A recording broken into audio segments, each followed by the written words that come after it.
Olá, ouvintes e leitores, sejam bem-vindos ao nosso prefácio do Ictus Podcast. Eu sou o Thiago André Monteiro, @vulgutan. Estou aqui com a Carol Simão para um episódio extra. Será que é um episódio extra, Carol? Mas enfim, um episódio muito legal, eu estou muito empolgado. Porque a gente vai falar de um livro que daqui a pouquinho eu conto pra vocês, como se vocês não soubessem, porque, enfim, vocês leram o nome do episódio. Mas, antes de tudo, a Carol vai dar o oizinho dela. Tudo bem, Carol? Oi, pessoal, tudo bem? Aqui é a Carol Simão e eu tô muito animada pra falar desse livro. Primeiro por causa do autor, depois o tema, mas eu acho que o principal motivo é porque esse é o primeiro de muitos programas, eu acredito. Eu ouvi um amém, congregação. Brincadeira. Mas esse é o primeiro livro de uma parceria incrível que a gente fechou com a editora Vida Nova. Estamos muito felizes com essa parceria. Tem tudo pra dar certo. É uma editora de mão cheia. Perdi as contas de quantos livros já foram deles no nosso Clube Ictus. Se você é ouvinte e não sabe ainda, a gente tem também um clube de assinaturas, onde a gente manda todos os meses um kit de livros na sua casa. Para fazer parte é só acessar ictus.com.br/clube. Tem, obviamente, na descrição do programa. E a gente tem vários planos diferentes, inclusive planos infantis, desde bebês até, enfim, a idade adulta aí, como diz, não é nem dos 8 aos 80, né, Carol? É dos 8 meses, menos que 8 meses, que tem do zero, né? Já tivemos pessoas grávidas, gestantes, que já começaram a assinar para os seus filhos antes deles nascerem, então... Bom, o fato é que vários livros da Vida Nova já foram, e a Vida Nova lançou agorinha esse livro, de um autor que talvez você nunca tenha ouvido falar, chama Timothy Keller. Então talvez a gente tenha que apresentar. Talvez. E o livro se chama Perdoar. E apesar desse ser um episódio patrocinado aí pela Vida Nova, eu tenho que dizer pra você, Carol, que quando eu vi o título, eu falei, mais um daqueles livros de tudo igual, sabe? Sim. Mais um livro sobre o perdão, Sim. mais um livro sobre oração. Sim. Só que aí tem o outro lado da balança, que é o nome do autor, e aí você fala, não, mas não tem nada que o Timothy Keller escreva que não seja que bom. não seja, no mínimo, sensacional, sabe? Eu sei. E como a gente tinha que gravar esse prefácio, a gente tinha que ler o começo. Aliás, acho que pra quem tá aqui a primeira vez, seria bem interessante a gente explicar o que é o prefácio. Né? O que é o programa prefácio, pessoal? Eu sei que muitas pessoas perderam o hábito ou acabaram nunca tendo de ir, por exemplo, até uma livraria física e folhear livros ali pra... sei lá, vai que eu gosto de alguma coisa. E o prefácio do Ictus Podcast, ele funciona mais ou menos desse jeito. Você vai ouvir um programa sem spoilers sobre um livro. Se você se interessar, então vai ter o link pra você comprar o livro. Se você falar assim, não, deixa, eu quero só ouvir o programa, beleza. Mas o intuito é atiçar a vontade em você, leitor, de consumir esse material. Lembrando que, no meu caso, eu só li a introdução e o primeiro capítulo, porque eu gosto exatamente de ter essa experiência. Eu tô gravando o prefácio sem saber sobre o que é o livro de um modo geral. Depois a gente costuma gravar o epílogo, que é onde a gente dá as nossas considerações finais. É um react. Exatamente. É bacana a gente ver como esse quebra-cabeça ele encaixa. O Timothy Keller, ele foi um pastor presbiteriano norte-americano que escreveu sobre diversos temas, sobre ego, sobre idolatria. E esse sobre perdão, ele já começa, não é com tapa na cara não, tá? Esse livro, ele já vem com os 2 pés no peito, tá? Te dando ali uma voadora. Porque que fantástico. Primeiro, eu já vou começar falando, tá? Depois eu deixo o Tan discorrer mais. Primeiro porque ele escreveu esse livro na época da Covid. Ali entre 2019 e 2020, que foi aquela época onde nós fomos obrigados a ficar dentro de casa ou... pelo menos a maioria do tempo dentro das nossas casas, para a Covid não se disseminar. E aí ele falou uma coisa que foi muito a minha realidade.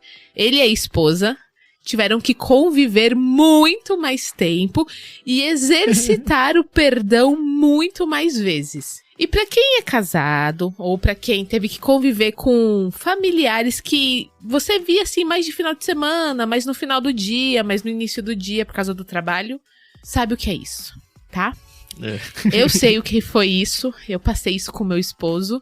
com meu filho, que na época tinha 1 ano de idade. E tivemos que exercitar muito, muito, muito o pedir perdão e o perdoar. Então, já me pegou aí, entendeu? Nessas primeiras páginas. Porque a gente brinca que se casamentos não acabaram na pandemia, não acabam mais, tá bom? Não acabam. Eu não sofri muito isso, até porque muito da minha vida de trabalho foi junto com a Renata. E em empresa de terceiro, tá? A gente trabalhou no mesmo escritório por muito tempo na mesa do lado, assim. Olha que coisa. Tanto que esse teste, né, que as pessoas passaram no Covid, a gente passou porque quis, basicamente, né? Enfim, a gente aceitou os 2 empregos na mesma empresa e funcionou muito bem. Que bom, né? Mas eu super entendo isso tudo. Aham. A Carol falou, o Keller, ele foi um pastor presbiteriano, não é que ele mudou de religião, não, tá? É que ele faleceu, talvez você não estivesse no planeta Terra nos últimos meses aí. Às vezes não conhece mesmo. Ele é um cara, assim, super autor, de mão cheia mesmo. Ele é muito prático nos livros dele. É muito legal porque os livros normalmente não tem só aquele conteúdo teológico e aplicação bíblica, como se fosse um pastor no púlpito, mas ele faz links com a nossa cultura, com os movimentos populares, tudo muito forte. Sim. Ele parece um brasileiro escrevendo, é muito interessante isso. É bem bacana. Eu tive a oportunidade de conhecer pessoalmente o filho dele. Eu não sei se é por influência do pai e tal, mas parecia o pastor Tim Keller falando, pelo menos na meditação que eu ouvi. Isso é muito bacana, porque você vê essa questão da cultura, a gente já viu livros que ele fala até da Madonna, gente. Então, e assim, de um jeito que amarra a fala dele ali, é fantástico, tá bom? É ler para comprovar. E eu tenho certeza que esse aqui vai ser mais uma prova disso. Nos agradecimentos do livro, ele menciona, né? A Covid e os tratamentos do câncer mudaram a minha vida de muitas maneiras. Você sabe se ele pegou o Covid? Porque ele faleceu de câncer, né? Exatamente. Ele lutou bastante tempo com câncer e tudo. Mas aparentemente sim, né? Eu acredito que sim, mesmo porque ele morava numa cidade muito metropolitana, né? Que era Nova York. Mas a causa-morte dele foi um câncer pancreático. Bom, mas eu abri esse livro falando que gerou um certo... mais um livro de perdão. E por que eu tô falando isso? Pra desqualificar o livro? Muito pelo contrário. Eu quero desarmar em vocês, potenciais leitores, esse rancinho que eu tive. Porque o título é Perdoar. E aí tem um subtítulo, Por que devo e como posso? Mas ele facilmente se perde no meio de outros livros sobre perdão e você não dá atenção a ele. Só que, como a Carol falou, né, a gente costuma ler o início do livro. No meu caso, eu li só a introdução, nem quis entrar no capítulo 1 pra gravar o episódio. Justamente porque, como é um prefácio, isso a gente tem como estratégia interna mesmo, tá? A gente não lê o livro pra depois gravar o prefácio. Exato. Porque a gente não corre nem o risco de passar um spoiler pra vocês, porque a gente não tem a informação. A gente pegou o livro, leu as orelhas, leu a contracapa e leu o começo do livro e falou, puxa, agora esse livro me pegou. E, cara, como esse livro me pegou. Por quê? Ele tinha a missão de me quebrar o coração, de falar, tá, não vai ser mais um livro que vai pegar aqueles versículos chavão sobre perdão e ficar aplicando do jeito que eu já ouvi milhões de vezes. Não é. Nessa dele falar do mundo real, ele abre o livro falando de um tal de Desmond Tutu. Sim, eu nunca tinha ouvido falar. Também não. Ele é um negro sul-africano que cresceu dentro do apartheid, só que ele tinha uma mensagem estranha. E acho que para os dias atuais no Brasil, mais estranha ainda. Ele dizia que sem perdão não há futuro para a África do Sul. E aí o que ele queria com isso? Olha só que loucura, assim, isso tá na primeira página, tá? Que foi justamente quando o Keller já falou, tá, esse livro aqui não é outro livro sobre perdão. Ele diz assim, olha, ele, o Tutu, rejeitava o padrão dos julgamentos de Nuremberg, usado na Alemanha pós-nazista ao lidar com crimes de guerra. Essa abordagem exigiria um julgamento e castigo completos para todos os acusados de crimes violentos durante o regime do apartheid. Em vez disso, o Tutu, ou Tutu, não sei como é que fala o nome dele, vou falar Tutu aqui. O Tutu elaborou um plano que, olha que loucura, oferecia anistia e perdão a quaisquer agentes da violência, seja negro ou seja branco, que se apresentassem e confessassem publicamente toda a verdade dos atos cometidos naquele período. Embora não houvesse penas civis para os confessores, a luz da verdade e do conhecimento fez com que a sociedade pudesse seguir adiante. Ou seja, ele basicamente propôs como um negro africano que sofreu no apartheid. Isso acho que é mais pesado ainda, né? Uma estratégia de reconhecimento de culpa sem pena. E aí você fala, cara, não, peraí. E assim, o Keller, ele segue o livro trazendo outras coisas que talvez conversem mais com a gente nos dias atuais. Ele traz, por exemplo, a questão da Black Lives Matter, tentando trazer esse princípio para isso. Ele traz, por exemplo, questões como o hashtag MeToo, na questão da violência contra as mulheres. E ele começa a instigar nossa mente, né? No sentido de que, olha, perdão para racista, perdão para agressor, onde a gente vai para a rede social hoje e essas pessoas são linchadas antes de qualquer tipo de julgamento formal, ele tá falando, talvez para um bem maior da sociedade, a gente tenha que rever os conceitos de perdão e os conceitos de justiça aplicados pela própria sociedade e em reação ao que as pessoas fazem de errado, sim. E ele não tá passando pano, falando, não, isso aí não tem nada. Inclusive, ele começa o livro todo falando sobre esse negócio. Eu vou até citar aqui uma pessoa, porque ele traz pessoas falando dos dois lados. Não, tem gente que concorda com essa abordagem, tem gente que discorda veementemente. Ele traz tweets, por exemplo, de pessoas, enfim, dos Estados Unidos, que eu não sei quem são, mas formadores de opinião de alguma forma. Muitas pessoas alegam que a cultura do perdão ajuda os agressores a fugirem das consequências de suas ações. Isso me fez pensar muito. Mais embaixo ele fala, ó, uma pessoa respondeu no Twitter: quando incentivamos as pessoas a perdoar e seguir em frente, estamos ajudando os agressores a escapar de sua responsabilidade. Cara. Eu pensei, é verdade.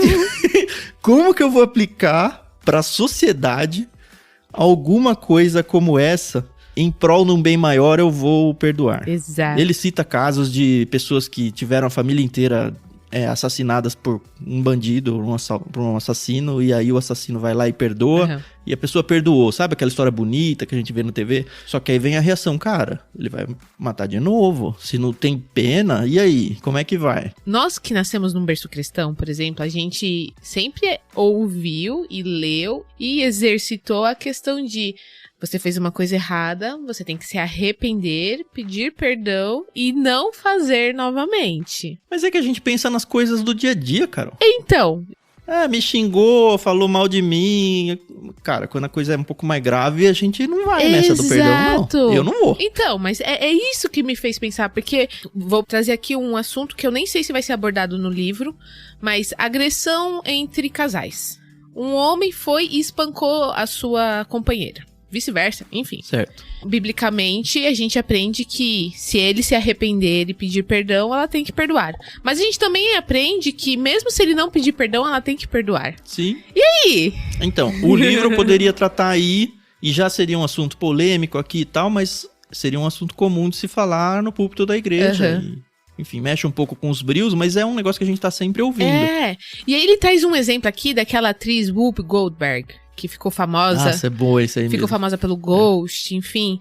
Que ela pediu perdão por ter feito alguns comentários antissemitas ali do Holocausto. Eu nem sabia dessa polêmica. Eu também não. E assim, beleza, pedir perdão. Possivelmente ela fez isso em rede nacional, televisionado e tal. Mas ela foi afastada do programa. O que me lembra também da questão da consequência. Que se um filho fez algo de errado pro seu pai e pede perdão falando: pai, não farei mais, o pai perdoa, mas em muitos casos, não vou dizer em todos, porque eu não conheço a realidade de todas as famílias, há o castigo, seja ele físico, seja ele moral, tem o castigo. E aqui foi o que aconteceu com a Whoopi. Mas olha só que interessante, teve um cara judeu, sim, enfim, o cara que potencialmente foi ofendido pela declaração dela, né? Diz aqui, ó, o escritor judeu Nathan Hurt considerou perturbadora essa falta de perdão. Que falta de perdão? O fato de que ela foi suspensa e punida, diz aqui, não depois de ter falado só o mal, assim, algo ofensivo contra o Holocausto, Mas depois dela ter reconhecido e pedir perdão. Eu, pessoalmente, fico, perdão, só porque, sei lá, no Brasil perdeu patrocínio, porque perdeu seguidor, esse tipo de coisa. Não é genuíno o perdão. Eu não tô dizendo que da UP não foi, tá? Sim. Mas o que eu tô dizendo é que a internet inteira enxerga tudo assim. Tanto que esse escritor considerou perturbadora a falta de perdão. Para ele, os comentários da Whoopi Goldberg foram antissemíticos e ofensivos. Não muda esse fato, sabe? Porém, ele mencionou a tradição bíblica e judaica de perdoar aquele que se arrepende. O Hurt se mostrou preocupado com o fato de que a necessidade da cultura de cancelar até mesmo aqueles que estavam dispostos a mudar não serviria para diminuir a intolerância, mas poderia até mesmo aumentá-la. Foi a primeira vez na minha vida que eu ouvi algo assim. Sim. Mas faz muito sentido. Se eu voltar lá para o caso do Tutu, um outro trecho diz aqui, ó, o bispo Tutu argumentou que a alternativa ao perdão na África do Sul teria sido o mesmo ciclo de violência visto nos Balcãs, depois da desintegração da Iugoslávia. Eu não conheço muito ali, mas eu consigo imaginar o que aconteceu, assim, tudo foi destruído. E aí ele me joga pra nota de rodapé e me apresenta um termo que também nunca tinha ouvido falar, né? Um tal de justiça restaurativa. Então é assim, não é que eu não vou julgar o caso, não é que a pessoa vai passar impune, é que eu tô olhando além. Sim. Eu tô pensando como que eu posso punir o fato de alguma forma, onde vai restaurar em vez de piorar o caso. E eu acho que isso tem tanto a falar para as nossas internets dos dias de hoje, Carol. Principalmente numa rede chamada X, o antigo Twitter. Não, mas é assim, realmente, a gente vê muitos influenciadores. E eu tô falando de influenciador porque ninguém vem atrás de mim, por exemplo, que costumo escrever algumas coisas ali no Twitter e tal, mas eu não sou nem peixe pequeno, sou um girino, enfim. Mas a gente vê essa cultura do cancelamento, e aí tem até aqui uma frase de uma escritora chamada Birdsong, que ela fala, né, que a gente tem essa contradição, né, entre o pedir perdão e a justiça. Porque quando você pede perdão pra pessoa que você ofendeu, e seja lá como você ofendeu, a pessoa ofendida, ela quer justiça. Entendeu? Porque ela tá se sentindo lesada. E aí, a gente fica nessa balança. Ué, mas eu pedi perdão, você não vai me perdoar? Tá, eu vou, eu quero, eu sei que eu preciso, mas eu tô me sentindo injustiçada, entendeu? E o ofendido se torna o culpado no fim das contas, porque não quer liberar o perdão, e a gente já ouviu isso tanto dentro das igrejas, né? Sim, 70 vezes 7, 70 vezes 7. Tem uma mulher aqui, uma tal de Sabine Birdsong, não sei se é essa que você tá falando. Ela mesma. Então, e aí ela fala dessa questão de que a gente precisa oferecer perdão pra receber perdão. De novo, isso é tudo muito lindo, muito cristão, muito bíblico, quando a gente trata na teoria. Mas na prática, quando você tá ali no ônibus cheio, alguém te dá aquela pisada no pé, ou uma cotovelada, ou você é assaltado, ou acontece N razões, a sua tendência é falar assim, não vou te perdoar, não agora, entendeu? Não desse jeito. E aí, você, de ofendido, como o Tan falou, passa a ser o ofensor. E aí? Como é que faz? Essa Sabine aí, ela tá longe de ser cristã, tá? Ah, sim, é. Ela diz coisas como vá pro inferno com essa cultura de perdão. Continuamos a crer que o perdão torna a pessoa superior, e se ela não conseguir fazer algo tão simples, ela é a culpada naquela coisa de você trocar ou punir a vítima, né? Ela fala, né? Isso nada mais é do que culpabilizar a vítima. Mais pra frente, ela incentiva a gente, entre aspas, né, reescrever as narrativas ultrapassadas do perdão, que idealizam o pseudo-conto de fadas espirituais da redenção e do perdão contra o direito inerente das pessoas não serem oprimidas. A contradição aparente entre perdão e justiça e o senso de que temos de escolher um ou o outro. Assim, o Keller põe uma mesa assim pra gente e fala, ó, essa é a realidade. Ele faz isso muito bem sempre, né? Nossa! Essa é a realidade. E a gente é cristão, a gente faz o que com isso? Pois é. Como que a gente se posiciona?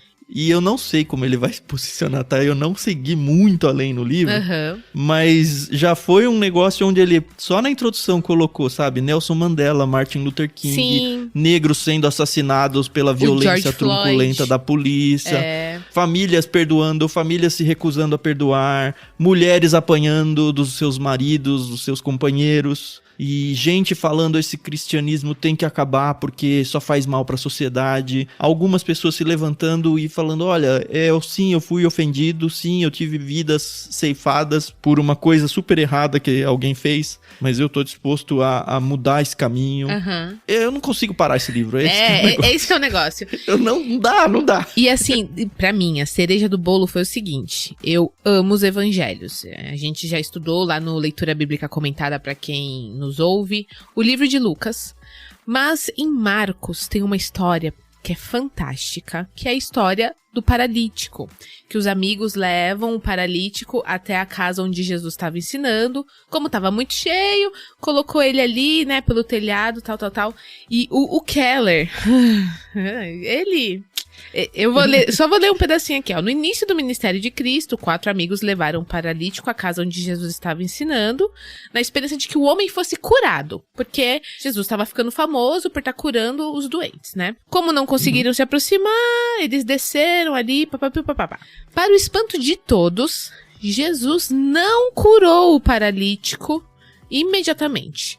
Em vez disso, quando Jesus percebeu a fé dos amigos, ele disse ao paralítico, filho, seus pecados estão perdoados. Por um momento, coloque-se no lugar do paralítico. Você teria pensado, obrigado, viu? Mas não tá na cara que eu tenho um problema muito maior para ser resolvido? E se você tivesse dito isso, Jesus responderia, não, você não tem. E a gente não pensa nessa parte, né? E aí, continua, é possível que o homem estivesse pensando, se eu conseguisse caminhar novamente, eu seria tão feliz, eu nunca mais reclamaria, eu ficaria totalmente satisfeito. E quantas vezes a gente não faz esse tipo de coisa, né? Em vários contextos, né? Pois é, e aí Jesus, ele vem e fala, né, olhe todo esse povo ao seu redor, todos eles podem andar, portanto você acha que o coração deles está cheio de alegria? E ele vem discorrendo. E aí a gente sabe ali do contexto que tinha uma galera que tava vigiando Jesus para encontrar pecado nele. Jesus, conhecendo o coração deles, fala, é mais fácil eu curar esse cara ou eu perdoar os pecados dele? Não, ele já me ganhou a hora que ele falou, olha pra essas pessoas aí, você tá reclamando que ia ser feliz se andasse? Eles andam e não tão felizes. Exato. Olha, você não tem dinheiro, olha quantas pessoas ricas têm dinheiro aí e não estão felizes. A solução tá aí. Eu acho que ele vai pegar esse gancho pra seguir no livro. E aí o que Jesus faz, só pra finalizar, se você não conhece essa história, ele perdoa os pecados do paralítico e depois ele fala, levanta e anda. E cura, né? Mas a cura era o de menos. Né? Claro que pras pessoas que estavam ali, talvez sim. A cura tenha sido o mais impressionante, mas pro homem que viveu a cura espiritual e depois a cura física, ele saiu dali completo. Uhum. Se fosse eu, teria virado um grande pregador, entendeu? Pessoal, aqui é o Tan do Futuro. Eu sei que o episódio tá uma delícia, mas eu preciso pedir licença para vocês rapidinho para recomendar outro livro que a editora Vida Nova me mandou aqui e eu não me contive. Ele se chama Uma Introdução Literária à Bíblia, de um autor chamado Leland Ryken. Foi a primeira vez que eu ouvi sobre esse autor, tá? Mas sabe aquele livro que você nunca ouviu falar, o autor que você nunca ouviu falar, mas que você já considera pacas? Então, é esse livro aqui, tá? Como vocês já sabem, eu acho que eu já falei várias vezes isso, eu sou formado em teologia e o que a gente mais faz no seminário, claro, é estudar a Bíblia. Aliás, eu acho que é mais do que isso. A gente aprende a como estudar a Bíblia. Foi mais ou menos nessa época que eles me apresentaram palavras como hermenêutica, exegese, alta crítica, baixa crítica, crítica da redação, sistemática. Enfim, é uma lista que vocês não precisam conhecer, tá? É só para vocês entenderem o contexto ali. Depois de um tempo, já que eu tinha me formado, a gente começou com o Clube Ictus. E vocês sabem o quanto que a gente aqui é apaixonado por literatura. Eu já falei algumas vezes para vocês também ao longo dos anos, em vários episódios aí, que pelo menos para mim sempre teve aquele incômodo do estudo bíblico, sabe? A dureza do estudo acadêmico da Bíblia. Isso quando eu comparo com a beleza da literatura ficcional, por exemplo. Eu sempre entendi e defendo muito essa tese de que histórias são sempre mais legais que ensaios dissertativos e tudo mais. E toda vez que eu olho para o lado, ou converso com as pessoas por aí, eu vejo o quanto que as pessoas têm dificuldade de ler a Bíblia. Dificuldade mesmo de manter aquela disciplina de leitura bíblica e tal. E isso sempre foi também algo que me incomodou, às vezes até comigo mesmo, sabe? A vontade de ler a Bíblia às vezes é um pouco diferente da vontade de continuar num livro que eu tô lendo ficcional por aí. Mas aí, a editora Vida Nova me mandou uma introdução literária à Bíblia do Leland Ryken. E cara, que delícia de introdução. Eu sei que você entrou nesse episódio para ouvir sobre outro livro, tá? A gente tá apresentando outro livro nesse prefácio. Mas de verdade, não deu para me conter quando eu conheci esse livro do Leland. Ele já abre com uma frase que quebrou minhas pernas. A Bíblia definitivamente não é aquilo que com bastante frequência imaginamos que ela seja, um esboço teológico acompanhado de textos de comprovação. Agora fala sério, você não pensava isso dela? Eu sei que pelo menos a maioria das pessoas que nunca lê a Bíblia pensa isso. Não, a Bíblia é quase um livro de leis, sabe? Onde você vai ter o posso e não posso, esse tipo de coisa. Mas não é isso. A gente que lê a Bíblia há mais tempo sabe que não é isso. Mas o Ryken, ele atingiu um nível 2 aqui. Ele defende a tese de que a Bíblia é uma mistura de 3 tipos de texto. Vê se você concorda com ele. O primeiro é a exposição teológica, que tem como propósito transmitir algum tipo de informação. Normalmente informação moral ou teológica. Talvez um bom exemplo disso sejam, as argumentações de Paulo nas cartas. O segundo tipo de texto que ele defende que a Bíblia tem também, tá? É também, porque tem todos, é o texto histórico. E ele também tem o propósito de transmitir informações. Mas acho que informações mais duras, do tipo que a gente encontra lá no livro de Crônicas ou nos livros dos reis. O autor até cita aqui, por exemplo, no 38º ano de Asa, rei de Judá, Acabe, filho de Onri, começou a reinar sobre Israel. Enfim, registro nu e cru de fatos básicos.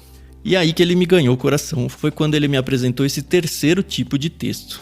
Que eu já sabia que tem lá, mas foi muito gostoso ver alguém prestando atenção para isso. É a literatura. E ela tem como propósito o quê? Recriar as cenas bíblicas, que também são fatos mesmo, mas para fazer a gente experimentar cada uma delas usando a nossa imaginação. Faz um tempo, eu acho que eu contei isso já em algum episódio para vocês, eu fiz um curso de escrita criativa. E uma das coisas principais que a gente aprendeu nesse curso para conseguir escrever bem de verdade é o seguinte: não use adjetivos para qualificar as pessoas. O que ele quer dizer com isso? O exemplo é, você vai falar que uma mulher é bonita, você quer mostrar que uma mulher é bonita? Não fale que ela é bonita usando ela era uma mulher linda. Mostre que ela é bonita. Fala de como é o cabelo dela ao vento. Descreva o movimento corporal dela. Fala dos lábios. Enfim, deixa o leitor imaginar por si só e deixa ele concluir que aquela mulher é bonita. E é esse o objetivo do Leland Ryken, mostrar pra gente que a Bíblia faz isso o tempo todo. Ele quase grita isso pra gente. A sua leitura bíblica tá errada. A abordagem tá errada. Num trecho lá da introdução, ele fala o seguinte: os estudos bíblicos acadêmicos tradicionais combinam a abordagem teológica e a histórica, interessam-se por questões de autoria e origem, tendem a dividir o texto bíblico em fragmentos e são absolutamente indiferentes à preservação da unidade das passagens. Abordagens teológicas se ocupam a reduzir a Bíblia a abstrações e proposições. Historiadores se concentram em questões de precisão das referências da Bíblia aos acontecimentos. Já a abordagem literária tem um conjunto inteiramente diferente de interesses e premissas. E aí ele segue com a tese dele, defendendo essa abordagem literária. Para resumir, o Ryken vai ensinar a gente a ler a Bíblia de um jeito diferente, e que eu considero principalmente um jeito envolvente. Ao longo do livro, ele basicamente vai dissecar as formas literárias da Bíblia, mas com óculos novos. Ele vai fazer a gente pensar sobre as narrativas, o texto épico, a tragédia, a poesia, o provérbio, a sátira, o drama, as parábolas, as epístolas, os hinos.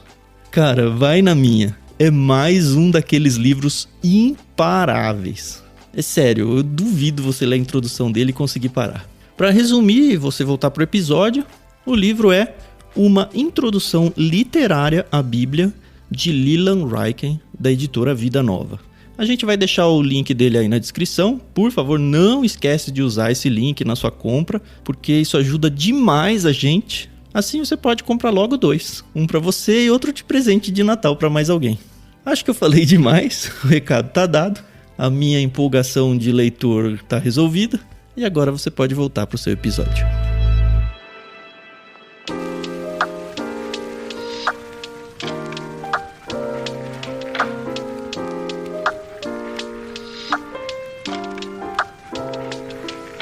Eu não sei se você já viu aquela tirinha da pessoa que tá andando a pé e vê uma andando de bicicleta e falando, nossa, se eu tivesse uma bicicleta eu ia ser tão mais feliz. E aí a pessoa que tá andando de bicicleta olha pra uma dentro do carro falando, nossa, se eu tivesse um carro em vez de uma bicicleta eu ia estar tão mais feliz.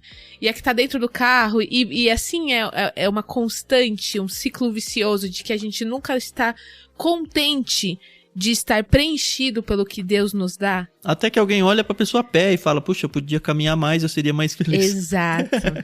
É isso, entendeu? Então, realmente, pelo caminho aqui da introdução desse livro do Keller, é isso que ele quer nos mostrar, entendeu? Perdoar é muito mais do que, não, tudo bem, eu vou esquecer. Porque as pessoas também pensam que é isso, né? Não, eu esqueci. Uhum. Eu não sei pra onde o Keller vai de verdade. Mas vamos ver. O fato é que não dá pra parar mais, não. Não dá mesmo. Tô muito feliz. Sabe o que vai ser difícil, Carol? O quê?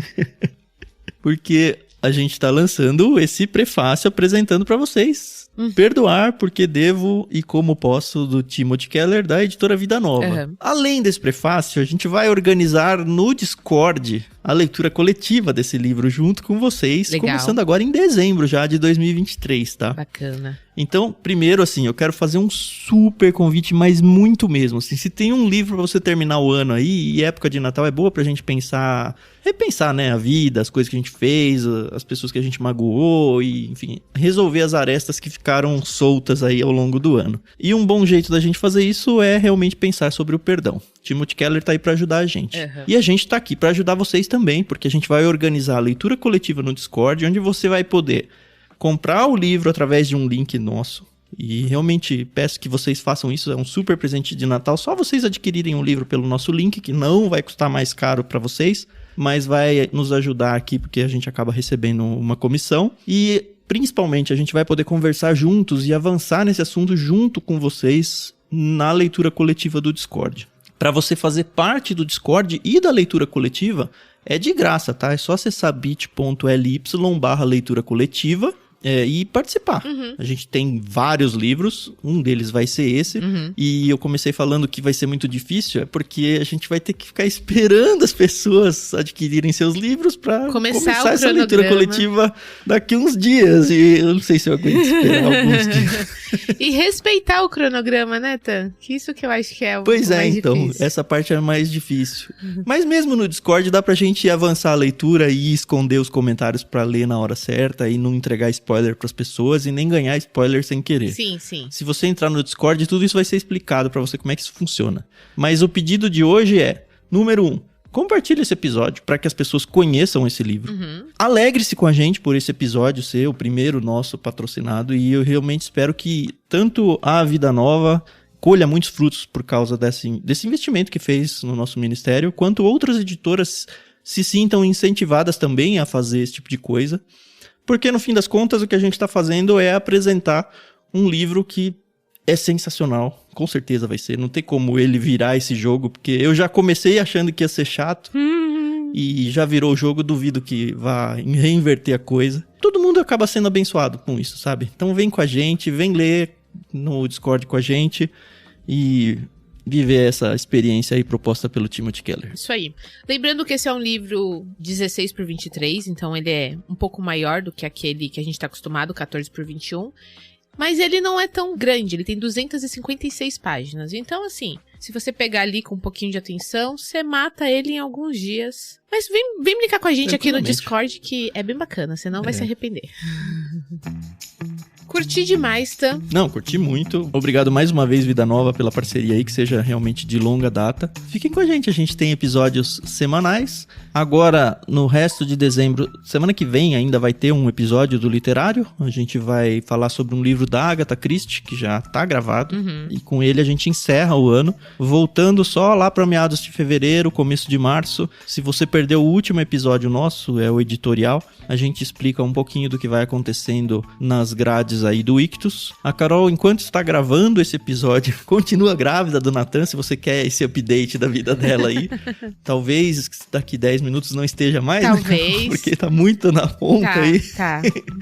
Mas ainda deu tempo de gravar, graças a Deus. Isso aí. Espero que dê tempo de ouvir ele editado no conforto do meu sofá. Se não, será amamentando no hospital ou onde quer que eu esteja.